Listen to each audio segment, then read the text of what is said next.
بسم اللہ الرحمن الرحیم۔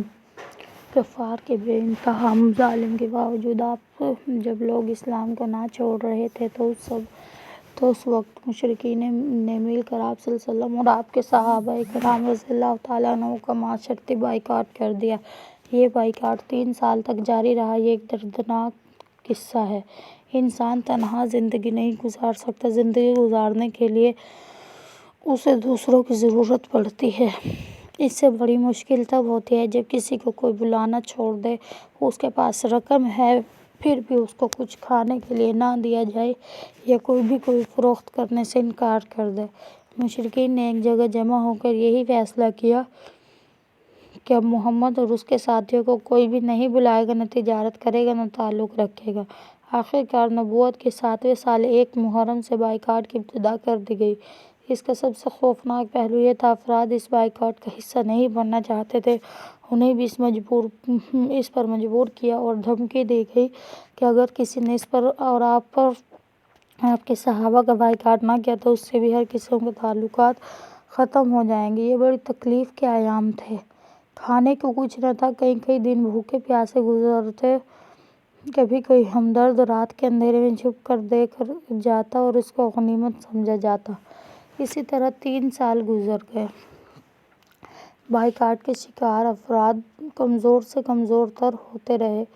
کچھ لوگ اس بائیکاٹ کے سخت خلاف تھے۔ ان کا نظریہ یہ تھا کہ آپ صلی اللہ علیہ وآلہ وسلم کی بات نہیں مانی تو نہ مانیں، لیکن یہ کون سی عقل مندی ہے کہ سارے عرب مکہ والوں کی سخاوت مشہور ہو، دور دور سے لوگ آ کر ان کے دسترخوان سے کھاتے ہوں اور ان کے اپنے ہی رشتے دار بھوکے۔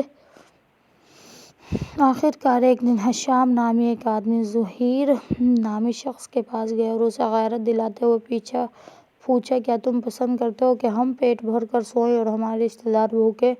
وہ کہنے لگا، ہم اکیلے کیا کر سکتے ہیں؟ انہوں نے اسی طرح 3 افراد کو اپنے ساتھ ملایا اور اس طرح یہ کل 5 ہو گئے۔ حرم میں جب سرداران مکہ بیٹھے ہوئے تھے، ان میں سے 5 میں سے زہیر نامی آدمی نے ان سرداروں سے کہا کہ ہم کھانے کھائیں اور وہ بھوکے رہیں۔ ہم اس بائیکاٹ کو نہیں مانتے، اسے پھاڑ دیا جائے۔ ابو جہل کہنے لگا، اسے پھاڑا نہیں جا سکتا۔ ان 5 میں دوسرا بولا کہ جب وہ بائیکاٹ لکھا گیا تھا تو ہم اس وقت بھی راضی نہ تھے۔ پھر انہی 5 سے تیسرا، چوتھا اور پھر 5واں بھی ایسے ہی کہنے لگا۔ کفار کو ایسے محسوس ہوا کہ یہ بہت سارے لوگ ہیں جو ایک ایک کر کے اپنی مرضی سے بائیکاٹ کے خلاف بول رہے ہیں، حالانکہ یہ صرف 5 ہی تھے۔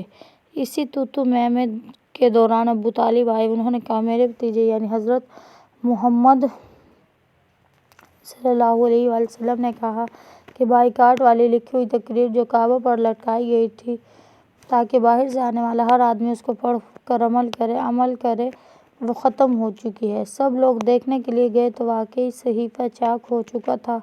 جہاں جہاں اللہ کا نام لکھا تھا صرف وہی بچا تھا، باقی سب کو کیڑا کھا گیا۔ اتنی بڑی نشانی دیکھنے کے باوجود بھی یہ لوگ مسلمان نہ ہوئے۔ اللہ پاک ہم سب کو اسلام پر زندہ رکھے اور ایمان کی حالت میں موت دے، آمین۔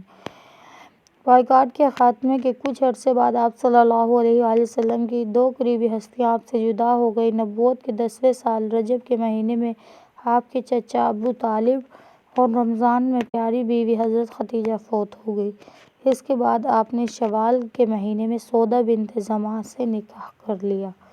مکہ والوں کے بہت سمجھانے کے باوجود بھی جب وہ اسلام دشمنی سے باز نہ آئے تو انہوں نے اسلام قبول کرنے سے انکار جاری رکھا تو اللہ کے حکم سے آپ منہ بولے بیٹے زید کے ساتھ مکہ سے کچھ دور پر فضا بستی طائف میں تبلیغ کے لیے گئے۔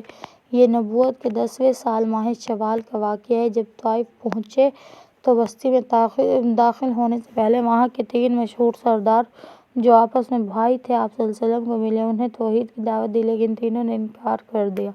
پھر آپ 10 دن طائف میں لوگوں کی بت پرستی سے رک جانے کا کہتے لیکن ایک بندے نے بھی آپ کی بات نہ مانی، حتیٰ کہ آپ واپس چل پڑے۔ یہ لوگ ایسے مظالم تھے کہ جب لوگ واپس جا رہے تھے تو ان میں سے بدتمیز اور اوباش لوگ آپ کو گالیاں دینے لگے، اسی پر بس نہ کی بلکہ آپ کا مذاق اڑانے لگے، پھر پتھر مارنے شروع کیے۔ وہ کیا المناک منظر ہوگا جب وہ بدقسمت افراد آپ کو پتھر مار رہے تھے اور آپ کا جسم معرک لہو لہان ہو رہا تھا۔ دنیا کے سب سے عظیم انسان انہی کے فائدے کی بات بتانے انہیں میلوں کا سفر کر کے گئے۔ ان بد اخلاقوں نے مہمان کی عزت کرنا تو دور کی بات ان پر پتھر برسائے۔ 3 میل دور ایک باغ نظر آیا تو آپ اس میں داخل ہوئے۔ وہاں پر ادریس نامی ایک غلام نے آپ کو انگور پیش کیے تو آپ نے بسم اللہ پڑھ کر کھائے۔